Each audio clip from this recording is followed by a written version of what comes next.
Hello दोस्तों, स्वागत है आपको फिर से आपका अपने YouTube channel Guddu medical in radiology में। तो दोस्तों, जैसा कि आप लोग थंबनेल देख ही लिए होंगे कि थंबनेल में क्या है।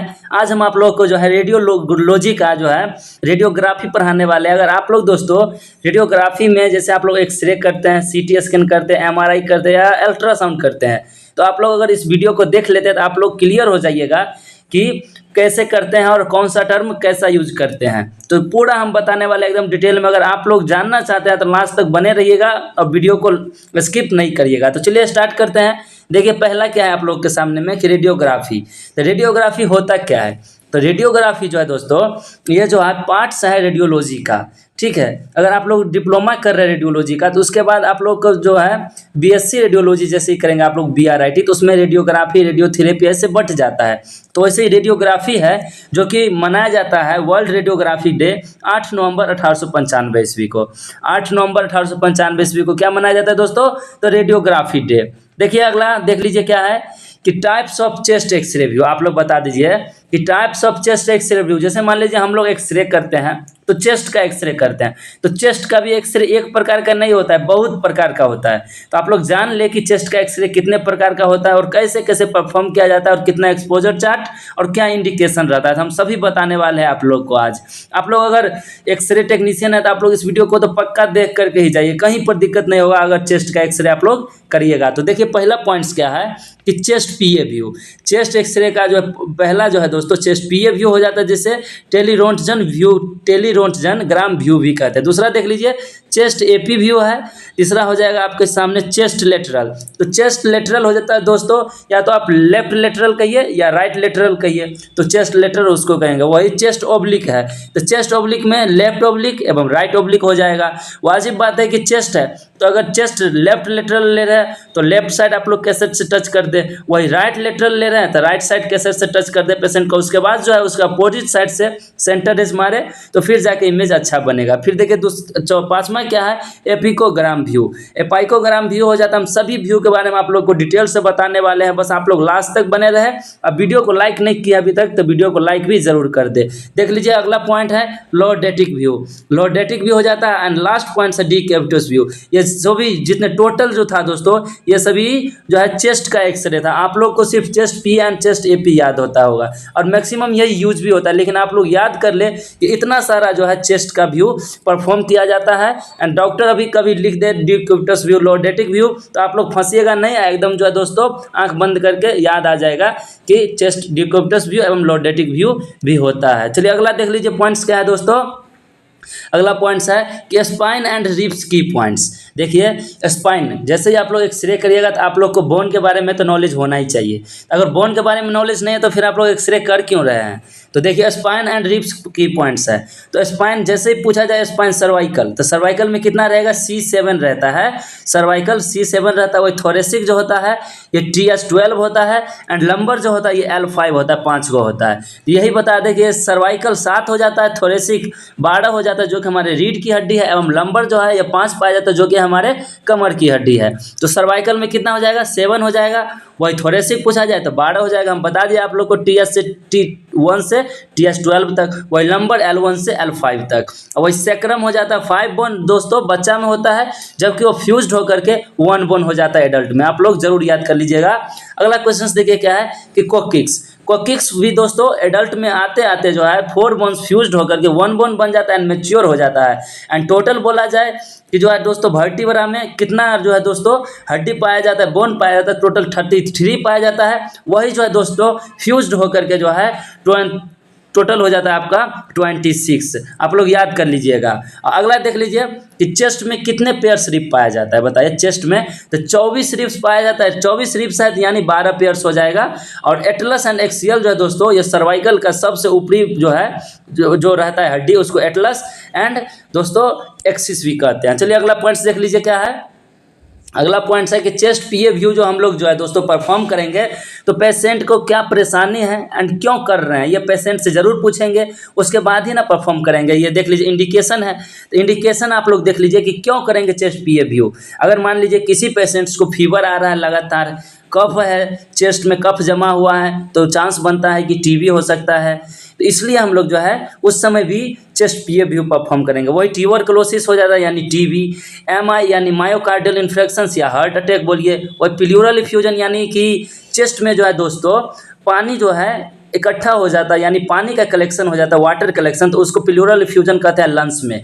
लंग्स में दोस्तों जैसे प्लूरल शब्द आ गया प्लूरल, तो प्लूरल का मतलब ही होता है कि लंग्स, और लंग्स में अगर पानी का इकट्ठा हो जाता है तो उसको प्लूरल इफ्यूजन कहेंगे।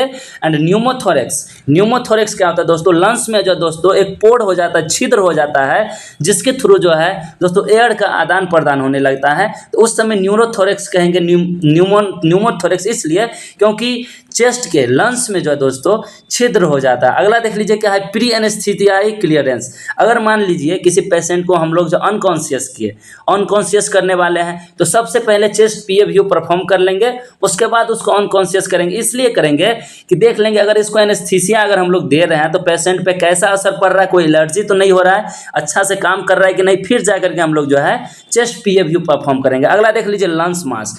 अगर लंग्स में किसी प्रकार का मास बन गया हो गोल गोल करके, या ट्यूमर बन गया हो, बन जाता है दोस्तों, तो उस समय भी हम लोग जो है चेस्ट पीएफयू ही परफॉर्म करते हैं। अगर फॉरेन बॉडी मान लीजिए किसी प्रकार का जो है दोस्तों, जैसे क्वाइन हो गया आपका, जैसे मान लीजिए बच्चा जो है कोई कोई जो होता है, किसी भी प्रकार का अगर चीज़ निकल लेता है, तो उसको देखने के लिए भी जो है दोस्तों हम लोग जो है चेस्ट पीएफयू ही परफॉर्म करते हैं। उसके बाद चेस्ट पेन, मान लीजिए कि किसी भी प्रकार का चोट लग गया हो चेस्ट में, या बहुत ज़्यादा दर्द हो रहा हो, बहुत दिन से दर्द हो रहा हो, तो एक बार आप लोग चेस्ट पीएफयू जरूर परफॉर्म कराइए। इससे क्या होगा कि पता चलेगा कि हमारे चेस्ट में प्रॉब्लम है क्या। अगला देख लीजिए अस्थमा पेशेंट। मान लीजिए अस्थमा है, खांसी हो रहा है, बार बार एयर जम रहा है, एयर दोस्तों एयर का एक्यूमुलेशन हो जाएगा, इकट्ठा हो जाएगा, तो अस्थमा हो जाएगा। अस्थमा देखिएगा कि लंग्स में कितना ज़्यादा जो है बन गया है, या जो है दोस्तों ठीक हो रहा है या नहीं हो रहा है, इसके लिए भी जो दोस्तों चेस्ट पीएफयू ही परफॉर्म करेंगे। चलिए अगला पॉइंट देख लीजिए क्या है कि पेशेंट पोजीशन। दोस्तों वो सभी तो इंडिकेशन था कि जो है चेस्ट पीएफयू जो है दोस्तों का इंडिकेशन था कि क्या सब प्रॉब्लम रहेगा तो हम लोग चेस्ट पीएफयू परफॉर्म करेंगे, लेकिन पेशेंट का जो है पोजीशन अब बता रहे हैं आप लोग को कि अगर चेस्ट पीएफयू कर रहे हैं तो उसका पोजीशन क्या होना चाहिए पेशेंट का। पेशेंट पोजीशन लिखा हुआ है चेस्ट पीएफयू का। देखिए अभी हम फाइनली आपको चेस्ट पीएफयू के बारे में ज़्यादा डिटेल करके बता रहे हैं। अगर आप लोग को वीडियो पसंद आ रहा होगा तो वीडियो को ज़रूर लाइक कर दीजिएगा दोस्तों। आपका एक लाइक हमें मोटिवेट करता है इस प्रकार का वीडियो बनाने के लिए। और आप आज के सेट में हम आप लोग को सिर्फ चेस्ट पीएफयू के बारे में ही डिटेल बताएंगे। अगर आप लोग इतना चेस्ट पीएफयू पढ़ लेते हैं अच्छा से, तो हम 100% लिख करके देते हैं कि इससे अच्छा आप लोग एक्सरे कर नहीं पाइएगा जितना अच्छा यहाँ से आप सीख लीजिएगा। फिर जाकर के हम एक एक पोजीशन जो है दोस्तों एक एक व्यू बता देंगे, अलग अलग वीडियो करके सेपरेट करके, ताकि आप लोग को भी अच्छा से समझ में आ जाए और कभी परेशानी ना हो। तो देखिए पेशेंट पोजीशंस क्या हो जाता है चेस्ट पीएफयू का। सबसे पहले हम लोग क्या करेंगे कि remove metallic material from waist of region. मतलब समझ लीजिए कि सबसे पहले पेशेंट का जो भी कमर से ऊपर का रीजन है दोस्तों, कमर से ऊपर जो भी पहना हुआ है, मान लीजिए मेटल का सामान जैसे गोल्ड हो गया, सिल्वर हो गया, कोई भी प्लेटिनम हो गया, चांदी हो गया, जो भी पहना है तो सबको निकाल देंगे। उसके बाद क्या करेंगे, पेशेंट को हॉस्पिटल ग्राउंड पहनाएंगे। आप लोग अगर टेक्नीशियन है, एक्सरे टेक्नीशियन, आप लोग को पता होगा हॉस्पिटल ग्राउंड क्या होता है। तो हॉस्पिटल का जो होता है एक कपड़ा होता है जो कि पेशेंट को पहनाया जाता है, उसके बाद एक्सपोज मारा जाता है, उसके बाद जो होता है पेशेंट को कोई प्रॉब्लम नहीं होता और अच्छा से जो है दोस्तों चेस्ट एक्सरे व्यू विजुअलाइज्ड होता है। देखिए फिर तीसरा पॉइंट है कि स्टैंड इन पीए पोजीशन और चेस्ट स्टैंड। देख लीजिए कि पीए पोजीशन का मतलब होता है पीए का मतलब होता है पोस्टीरियर टू एंटीरियर, यानी आगे से जो है दोस्तों पीछे से आगे की ओर, यानी अपना जो है दोस्तों मतलब बोल सकते हैं कि बैक बोन जो है एकदम जो है कैसेट के साइड होना चाहिए, जबकि चेस्ट जो है एकदम कैसेट सेंटर रिज के साइड होना चाहिए, उसको पीए पोजीशन कहते हैं। आप लोग अगर टेक्नीशियन है इतना तो जानते ही होइएगा, और नहीं भी जानते हैं तो आप लोग हमारे चैनल के माध्यम से जान लीजिएगा। बहुत ही जल्दी हम सब कुछ जो है एक्सरे टेक्नीशियन का क्लियर कर देंगे इस चैनल के माध्यम से। अगर लास्ट तक आप लोग बने रहते हैं तो चेस्ट पीएफयू में प्रॉब्लम नहीं होगा, इतना तो हम कंफर्म बता सकते हैं। फिर देखिए अगला पॉइंट है कि प्लेस कैसेट एप्रोप्रिएटली, मतलब है कि मतलब एकदम जो पेशेंट के साइज के हिसाब से कैसेट को प्लेस्ड करेंगे उसके अंदर। उसके बाद क्या करेंगे, एमएसपी अलाइंड विथ कैसेट, मतलब मिड सेजाइटल पॉइंट जो होता है दोस्तों एवं कैसेट के सेंटर पे रखेंगे। फिर क्या, आइडेंटिफिकेशन नो मार्कर प्लेस्ड, मतलब जो है राइट एंड लेफ्ट पेशेंट का क्या है वो उस समय प्लेस्ड कर दीजिए, या आप जो है दोस्तों अपने सिस्टम पर भी राइट एंड लेफ्ट कर सकता है। उसके बाद देखिए अगला पॉइंट है कि चिन ऑन चिन रेस्ट। देखिए चिन ऑन चिन रेस्ट का मतलब होता है कि आप अपने जो है दोस्तों चिन को जो है कैसेट के ऊपर जो है अच्छा से एकदम पोजीशन बना के रख सकते हैं। उसके बाद देखिए अगला पॉइंट है कि hands on iliac crest thumbs towards tube, मतलब हो जाता है कि दोनों हैंड्स को जो है दोस्तों एकदम इस प्रकार से कमर पे रखेंगे और थम्स को, दोनों थम्स को है दोस्तों टेस्ट मतलब जो है दोस्तों ट्यूब के साइड रखेंगे, ट्यूब लाइट के साइड। उसके बाद क्या हो जाता है शोल्डर्स फोरवर्ड जिसको कहते हैं ए ट्यू रिड्यूस एक प्लस शेडो, मतलब दोनों हाथ को जो है दोस्तों शोल्डर को एकदम जो अच्छा से जो है दोस्तों रख लेंगे। उसके बाद जो है upper cassette 2 inch above the shoulder, एवं कैसेट जो हम लोग प्लेस्ड किया है उसको शोल्डर से 2 इंच एबव प्लेस्ड करेंगे। उसके बाद नो मूवमेंट्स ड्यूरिंग एक्सपोजर, जब हम लोग जो है दोस्तों इतना सब कुछ हो जाएगा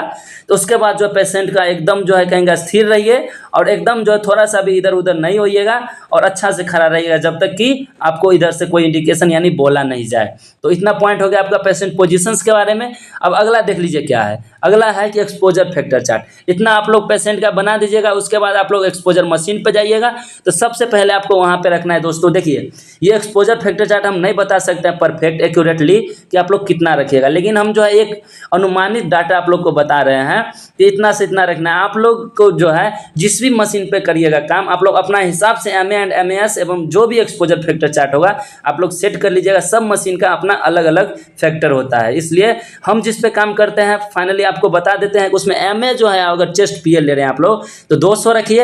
हर एक मशीन का अलग अलग होता है, आप लोग ये मत सोचिएगा कि इतना ही रखेंगे, हर एक मशीन का अलग अलग होता है, इसलिए आप लोग एकदम जो है ये वेरी करता है, सभी मशीन में हमेशा वेरी करता है। वही MAS होता है कि मिली एम्पियर सेकेंड होता है, वही MA होता है कि मिली एम्पियर। तो MAS रखना है 12 से 16 रखना है। वही टाइम जो है दोस्तों 0 से 0.06 सेकेंड से 0.08 सेकेंड तक जो है दोस्तों बटन को क्लिक करके रखना है एंड उस समय जो है पेशेंट को ब्रीथ होल्डिंग पोजीशंस में रखना है। पेशेंट को बोलना है कि सांस रोक करके रखिए और जैसे ही एक्सपोज हो जाए तो पेशेंट को बोलिए कि सांस लीजिए। इससे क्या होगा, पेशेंट को भी परेशानी नहीं होगा। एंड KVP आप लोग रखिए किलो वोल्ट जो होता है, पीक किलो वोल्टेज होता है, इसका मतलब 50 से 60 रखें। एंड ग्रिड जो है नो यूज होता है इसमें, एंगल भी नो यूज। ग्रिड कहाँ पर यूज होता है, जो आप बक्की टेबल में यूज करिएगा ना तो उस समय ग्रिड का यूज होता है। FFD का मतलब होता है फिल्म टू फोकस डिस्टेंस, ये होना चाहिए आपका 180 सेंटीमीटर। एंड सेंटर रेज कहाँ से मारिएगा आप लोग, कैसेट जो होता है 14x14 का लगाइए, 10x12 का लगाइए, 12x14 का लगाइए। आप पेशेंट के हिसाब से जो है कैसेट प्लेस्ड कीजिए। वही सेंटर रेज आप मारिए LT7 से, मतलब लंबर से दोस्तों, लंबर से थोरेसिक 7 तक अगर आप सेंटर रेज मार रहे हैं तो एकदम चेस्ट PA क्लियर विजुअलाइज्ड होगा। ऐसे ही आप लोग इतना कर लेते हैं दोस्तों, इतना चीज़ कर लेते हैं तो आप लोग का जो है जो भी सिस्टम होगा उसमें आप लोग एक्सरे का जो प्ले होगा दोस्तों सीन, आप लोग जो इमेज ले लिए होंगे उसके बाद इमेज में आप लोग को क्या सब दिखेगा वो देख लीजिए आप लोग। तो सबसे पहले तो इमेज मतलब होता है कि रेडियोग्राफिक अपीयरेंस, मतलब कि आप जो इमेज लिए हैं इतना देर से, पेशेंट का पोजीशन दिए, इंडिकेशन पूछ लिए, एक्सपोजर फैक्टर चार्ट दे दिए, उसके बाद जो आप जो है एक्सपोज ले लिए, तो फिर जा करके अब जो है प्लेट निकाल करके दीजिएगा पेशेंट को। तो उसमें क्या सब दिखेगा, तो सबसे पहले दिखेगा आपको एयर सेल दिखेगा, लंग्स दिखेगा एंड ट्रेकिया दिखेगा। देखिए एक ट्रिक है ABCDEF, आप लोग इतना याद कर लीजिए, फिर जाकर चेस्ट PA में क्या दिखेगा नहीं दिखेगा आप लोग आंख बंद करके भी बोल सकते हैं।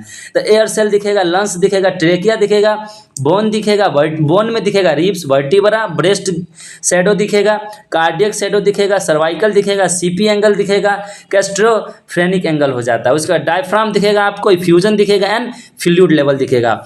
उसके बाद अगर आप लोग इतना को देख लीजिए कि कहीं पेशेंट को प्रॉब्लम तो नहीं है। अगर पेशेंट को प्रॉब्लम है तो आप बता सकते हैं, अगर नहीं प्रॉब्लम है तो आप लोग दे सकते हैं पेशेंट को, आप बोल सकते हैं कि आपको कोई प्रॉब्लम नहीं है, आप जा करके थोड़ा सा मेडिसिन ले लीजिए, आप ठीक हो जाइएगा।